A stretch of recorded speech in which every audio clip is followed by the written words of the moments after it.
बिस्मिल्लाहिर्रहमानिर्रहीम। अस्सलाम वालेकुम नादरीन, आप यूट्यूब चैनल देख रहे हैं। मैं इमरान खान। नादरीन, पहली खबर तो ये है कि बुशरा बीबी को रात गए अस्पताल मुंतकिल किया गया और उनकी आंख का ही प्रॉब्लम है।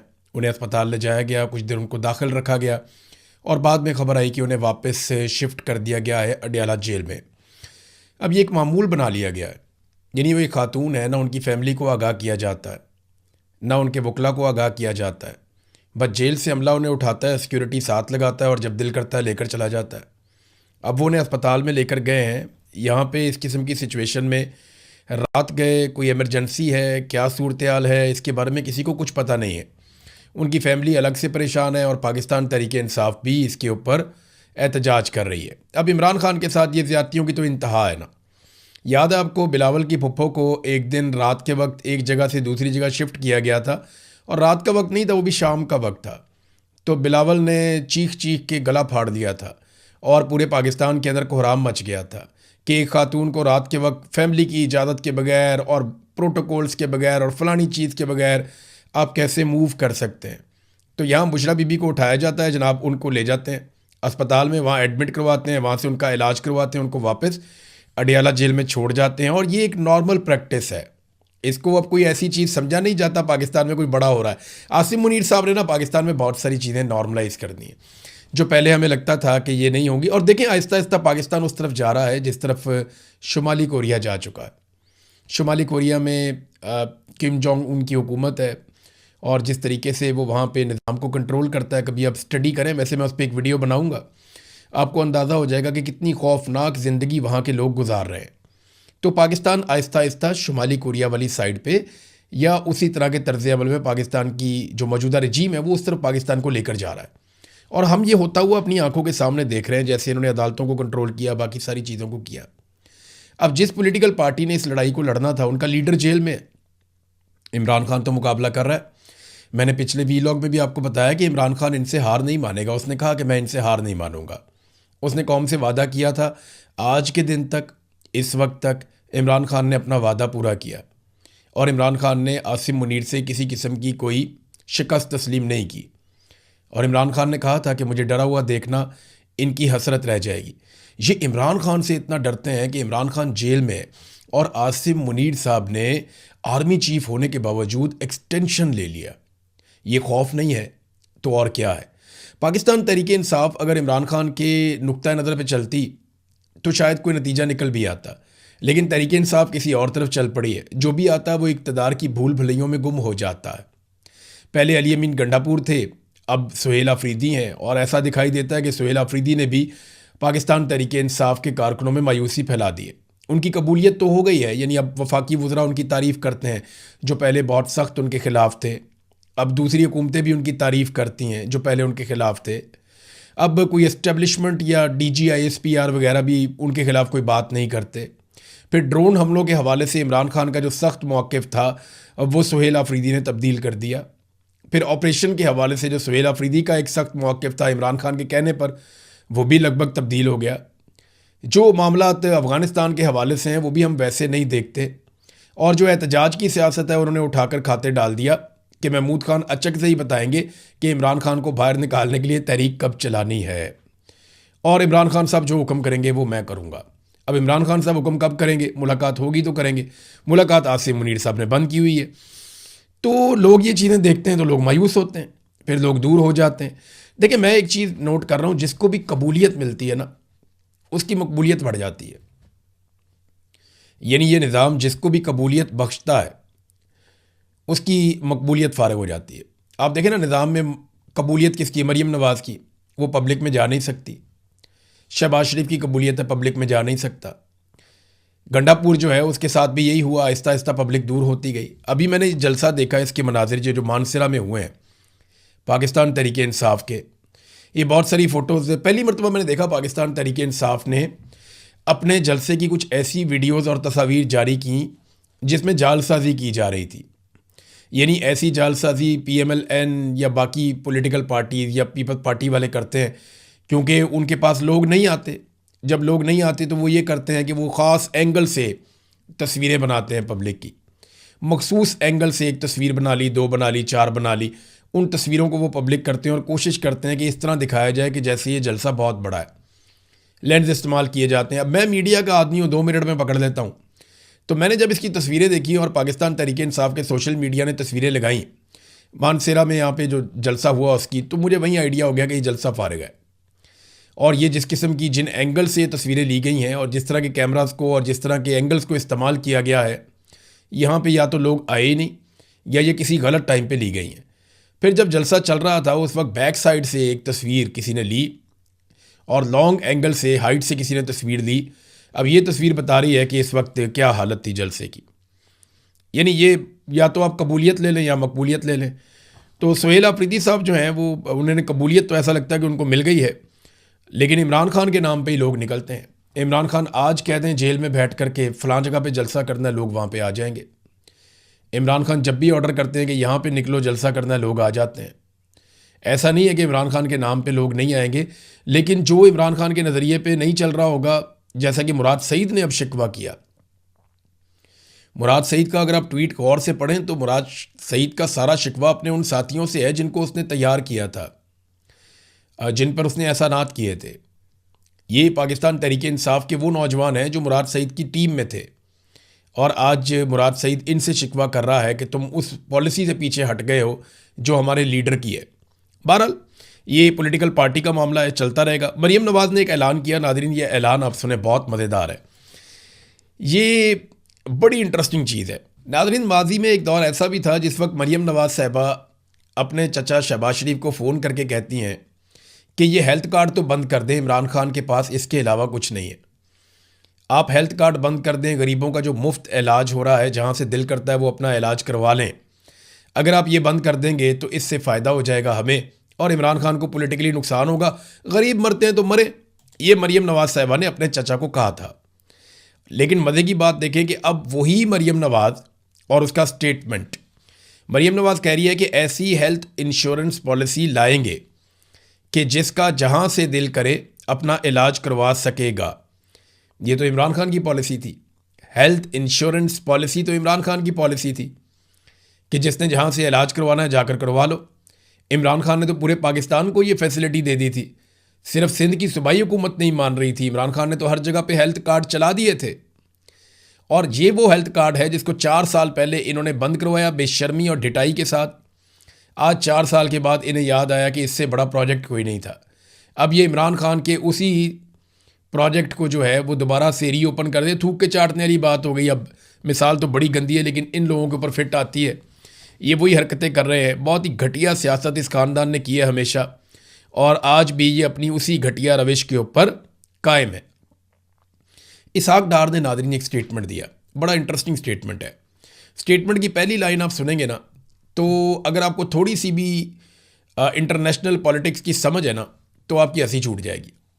इसहाक डार ने कहा कि पाकिस्तान ने या हमने फरीकैन को बावर करवाया है कि सऊदी अरब हमारे लिए नो गो एरिया है। फरीकैन को, फरीक कौन कौन है? अमेरिका और ईरान। इसहाक डार क्या पिद्दी और क्या पिद्दी का शोरबा। वो ये कहता है कि मैंने फरीकैन को बताया कि सऊदी अरब हमारे लिए नो गो एरिया है, इधर कोई ना जाए वरना हम लड़ पड़ेंगे।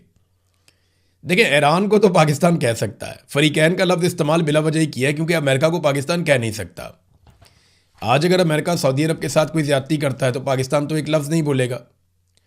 आपको याद है मोहम्मद बिन सलमान के बारे में कितने घटिया अल्फाज बोले कुछ अर्सा पहले डोनाल्ड ट्रंप ने, तो उसके ऊपर एक लफ्ज़ नहीं बोला पाकिस्तान के वज़ीर आज़म ने या वज़ीर ख़ारजा ने, बोल भी नहीं सकते।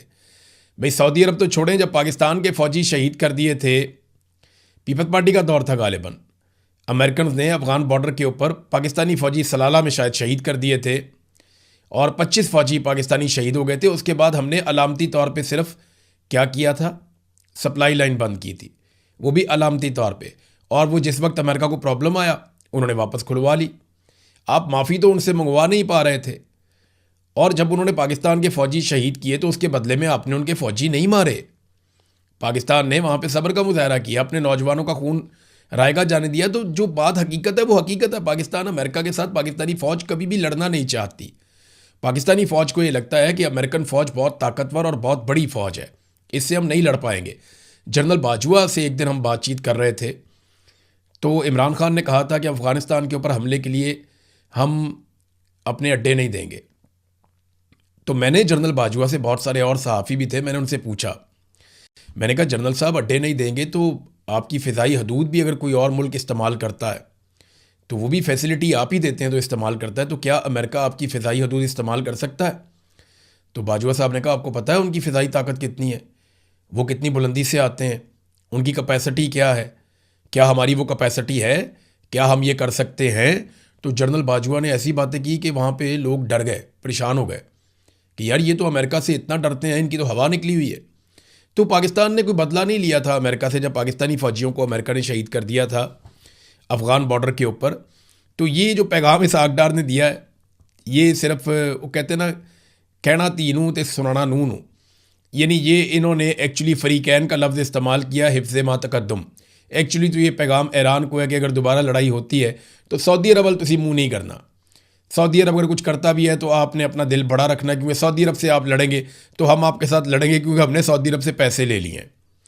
नाज़रीन, अभी कुछ आहिस्ता आहिस्ता रिपोर्टें आना शुरू हो गई हैं। यहाँ पे एक रिपोर्ट है मेरे पास जो छपी है वाशिंगटन पोस्ट में, और वाशिंगटन पोस्ट ने इस खबर को तहकीकाती तौर पे छापा है। देखिए, पाकिस्तान में फ़र्ज़ करें आप पाकिस्तान इंडिया की लड़ाई हो जाए, पाकिस्तान अफगानिस्तान की लड़ाई हो जाए, पाकिस्तान का मीडिया जो है वो कभी भी रियल रिपोर्ट शाया नहीं कर सकता ISPR की मर्ज़ी के बगैर। आपको देखना पड़ता है, चाहे जितना मर्ज़ी नुकसान हो, जो मर्ज़ी हो, आप हक़ाइक़ को छाप नहीं सकते। अमेरिका में ये खूबी है कि वहाँ का मीडिया जो है, अगर अमेरिका को मार पड़ी है तो वो भी बताता है, अमेरिका का नुकसान हुआ है तो वो भी बताता है, दूसरे का नुकसान हुआ है तो वो भी बताता है। इसे आज़ाद मीडिया कहते हैं। तो अब जो अटैक हुआ ईरान की जानिब से अमरीकी तनसीबात पर, उसमें वाशिंगटन पोस्ट की ये रिपोर्ट कहती है कि हमने सैटेलाइट तस्वीर के ज़रिए से और दीगर ज़राए से जो सारी इन्फॉर्मेशन इकट्ठी की है, जो अमरीकी फ़ौजी तनसीबात को नुकसान पहुंचा है वो अमरीकी हुकूमत के दावों से कहीं ज़्यादा है। और ये इंकशाफ किया है वाशिंगटन पोस्ट ने अपनी तहकीकाती रिपोर्ट में। अमरीकी अखबार वाशिंगटन पोस्ट की जानिब से जारी करदा सैटेलाइट तस्वीर की तज्ज़ियाती रिपोर्ट के मुताबिक मशरिक़ वस्ता में जंग के आगाज़ से अमरीकी फ़ौजी तनसीबात पर ईरानी फ़िज़ाई हमलों में कम अज़ कम 228 स्ट्रक्चर्स या तनसीबात को तबाह किया गया या उन्हें नुकसान पहुंचाया गया, जिसमें बड़ा कीमती फ़ौजी साजो सामान था। हैंगर्स भी थे, बैरक्स भी थीं, ईंधन के डिपो थे, तैयारे थे, अहम रेडार थे, मवासलाती और फ़िज़ाई दिफाई आलात, ये सारे निशाना बने थे। इन हमलों में नुकसानात अमरीकी हुकूमत के दावों या इससे पहले जो रिपोर्ट किए गए नुकसानात हैं उससे कहीं ज़्यादा है। यानी जो अमेरिका ने कहा नुकसान उतना नहीं हुआ, बल्कि नुकसान उससे कहीं ज़्यादा हुआ है। अमेरिका अपना नुकसान छुपा रहा है, इसीलिए डोनाल्ड ट्रंप शायद दोबारा ईरान के साथ लड़ना भी नहीं चाहते। ईरान ने बहरहाल जो अमेरिका ने तजावीज़ दी हैं उनके जवाब में वापस पाकिस्तान को बता दिया है कि इन तजावीज़ पे ईरान का रद्द-ए-अमल क्या है। ये बाकायदा ईरान की वजारत ख़ारजा के तर्जुमान ने स्टेटमेंट जारी किया और उन्होंने कहा जी कि जो अमेरिका की जानिब से तजावीज़ हमारे तक पहुँची हैं, हमने पाकिस्तान को अपने मौक़िफ़ से उन तजावीज़ के बारे में आगाह कर दिया है। डोनाल्ड ट्रंप का जो दावा ना बहुत अजीबो गरीब है। डोनाल्ड ट्रंप बार बार ये कहते हैं कि हम ईरान से अफसुदा यूरेनियम ले जाएंगे अमेरिका में, और बार बार वो एक ही बात करते हैं कि ये ईरान से यूरेनियम हम उठाएंगे और उठाकर उसे अमेरिका में ले जाएंगे। अब क्या ये हो सकता है? ये एक अभी तक एक बड़ा सवाल यही बना हुआ है। देखिए ना, डोनाल्ड ट्रंप ने बुध के रोज़ फिर कहा कि अमेरिका ईरान से अफसुदा यूरेनियम हासिल करेगा, जबकि दोनों ममालिक के दरमियान जंग के खात्मे के लिए मुआहदे की कोशिशें जारी हैं। सहाफ़ियों ने जब उनसे पूछा कि अमेरिका ये काम कैसे करेगा, तो सदर ट्रंप ने दोबारा यही जवाब दिया कि हम उसे हासिल कर लेंगे, यानी यूरेनियम को हम अमेरिका में ले आएंगे। अब ईरान कहता है जैसे हमारी ज़मीन हमारे लिए मुक़द्दस है, वैसे ही हमारी यूरेनियम भी हमारे लिए मुक़द्दस है। देखिए, मेरे ख्याल में ये डोनाल्ड ट्रंप के लिए एक आइडियल वॉर ट्रॉफ़ी तो हो सकती है कि वो यूरेनियम के साथ एक तस्वीर बनाए और दुनिया को बताए कि देखो मैं ले आया, मैंने दुनिया को बचा लिया, सेवियर ऑफ द वर्ल्ड बन गया, मुझे अमन का नोबेल इनाम भी दे दो, और वो उसकी गुड्डी भी चढ़ जाएगी। लेकिन इसमें ईरान को बहुत नुकसान हो जाएगा, क्योंकि ईरान के अंदर जो मौजूदा रजीम है उसके अंदर जो पब्लिक की सपोर्ट है, पब्लिक में जो उसकी सपोर्ट है, वो इसीलिए है कि वो अमेरिका के साथ और जालिम के साथ लड़ रहे हैं, और वो मजहबी बुनियादों के ऊपर उन्होंने पब्लिक की हमदर्दी ली हुई है। अब उनके लिए भी बहुत मुश्किल है, वो उठा के यूरेनियम अमेरिका के हवाले कर दें। कोई बीच का रास्ता निकल सकता है, हो सकता है कोई और ऐसा फ़ैसला हो जो ईरान के लिए भी आसान हो और अमेरिका के लिए भी कुछ ना कुछ फेस सेविंग मिल जाए, लेकिन अभी तक तो इस सिलसिले में कुछ भी दिखाई नहीं दे रहा। ईरान ने शुक्रिया अदा किया तमाम जो जहाज़ों के कप्तान थे उनका भी, और साथ साथ जो जहाज़ों के मालिक हैं उनका भी, कि आबना हुर्मुज़ के ज़वाबित की तामील की उन सारों ने, और उन्होंने ताउन किया ईरान के साथ, बल्कि वो अमेरिका के साथ उन्होंने ताउन नहीं किया। नए प्रोटोकॉल्स के तहत आबना हुर्मुज़ से जो गुजरने वाले तमाम जहाज़ हैं उनको महफूज रास्ता दिया जाएगा, ये ईरान ने ऐलान किया है। इसके अलावा एक और काम भी किया, ईरान ने पर्शियन गल्फ़ स्ट्रेट अथॉरिटी की वेबसाइट भी लॉन्च कर दी है। बाकायदा पहले अथॉरिटी बनाई कि पैसे कैसे वसूल करने हैं, कहाँ से कैसे जहाज़ जाएंगे, उन्हें कैसे गाइड किया जाएगा। अब उसकी एक वेबसाइट भी ईरान ने लॉन्च कर दी है। अच्छा, इसमें ना एक कालीबाफ ने स्टेटमेंट दिया, जो बात मैंने आपको एक दिन पहले कही थी ना, ये लगभग वही बात है कि डोनाल्ड ट्रंप ने पूरी कोशिश की कि सारी दुनिया के जहाज़ों को लेकर एक ही दफ़ा आबना हुर्मुज़ में से गुजरे। जब 100 के करीब 150 के करीब जहाज़ गुजरेंगे तो ईरानी उन जहाज़ों को बम मारने से डरेंगे। वो ये सोचेंगे कि इन सारे जहाज़ों को अगर हमने बम मारे तो पूरी दुनिया इकट्ठी होकर हमारे ऊपर हमलावर हो जाएगी। ये डोनाल्ड ट्रंप का मंसूबा था, लेकिन ईरान ने कहा जी हम मारेंगे। तो लोगों ने डोनाल्ड ट्रंप पे भरोसा नहीं किया, तो अब कालीबाफ ने भी ट्वीट करते हुए कहा, ट्रस्ट मी ब्रदर, मेरे भाई मुझ पे भरोसा करो। ऑपरेशन ट्रस्ट मी ब्रदर की नाकामी के बाद दोबारा शुरू हो गया है ऑपरेशन जालसाजी, यानी अब दोबारा से डोनाल्ड ट्रंप जालसाजी करेगा। हम वो चीज़ें नहीं मानेंगे जो चीज़ें डोनाल्ड ट्रंप को लगता है कि, या अमेरिका के जो मुतालबात हैं जिनमें किसी किस्म की मसावात नहीं है, वो मुतालबात ईरान पहले भी कह चुका है और अब भी वो बार बार कहता है कि हम वो मुतालबात नहीं मानेंगे। एक चीज़ बड़ी हैरान कुन है नाज़रीन, जो दुनिया भर के इकोनॉमिस्ट हैं, जो तजर्बाकार लोग हैं, वो इस बात को नोट कर रहे हैं। जब अमेरिका में दिन का वक्त होता है ना, तो यहाँ पे रात होती है खित्ते में, और उस वक्त अमेरिका से एक स्टेटमेंट आता है और रात के वक्त एकदम कीमत गिरती है, और एक और स्टेटमेंट आता है फिर कीमत उठती है। आजकल तमाम मीडिया जो बड़े बड़े हैं उनकी वेबसाइट्स हैं, ये स्टेटमेंट जंगल में आग की तरह फैलता है। तो डोनाल्ड ट्रंप और उनसे जुड़े हुए लोगों के स्टेटमेंट और उनसे मनसूब बयानात के बाद कुछ ऐसे इन्वेस्टर्स, सरमायाकार हैं जो एकदम सरमायाकारी करते हैं। यानी एक स्टेटमेंट आता है, एकदम कीमत गिरती है, और वो बहुत सारा सरमाया लगाकर बहुत सारी ख़रीदारी कर लेते हैं, और एकदम जैसे ही सूरत हाल तब्दील होती है एक नया स्टेटमेंट आता है और उसके बाद कीमतें बढ़ती हैं तो वो मार्केट से निकल जाते हैं।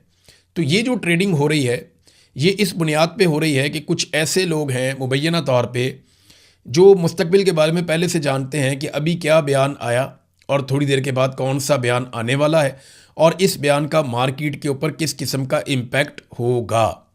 ये बहुत इंपॉर्टेंट है, ये छोटी बात नहीं है, ये बड़ी बात है। नाज़रीन, एक और चीज़ है, ईरान के ऊपर काफ़ी दबाव भी बढ़ गया है। ऐसा नहीं है कि ईरान पे दबाव नहीं है, ये जो अमेरिका ने नाकाबंदी की है इसका ईरान को नुकसान हुआ है, और नुकसान देखें इस लेवल पे है कि ईरान को आने वाले दिनों में अपनी प्रोडक्शन कम करनी पड़ेगी, और ईरान को किसी ना किसी तरह इस नाकाबंदी को ख़त्म करना पड़ेगा। उसके लिए बहुत बुरे माशी हालात पैदा हो जाएंगे। तो ईरानी हुकूमत ने अवाम से अपील की है चंद चीज़ों की। एक तो उन्होंने कहा जी पुरअमन रहें, आपस में मुत्तहिद रहें, एक दूसरे के मसाइल हल करें, मोहल्लों की सतह के ऊपर एक दूसरे को सपोर्ट करें, और जितनी हो सकती है सारी कौम मिलकर बचत करे। उनका ये कहना है कि आप जितनी बचत करेंगे उतना हमारे दुश्मन को हम नुकसान पहुंचाएंगे।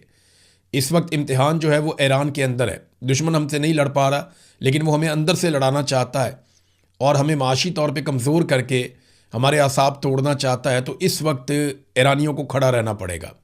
तो ईरानी हुकूमत ने अपने शहरियों से कुर्बानी मांगी है।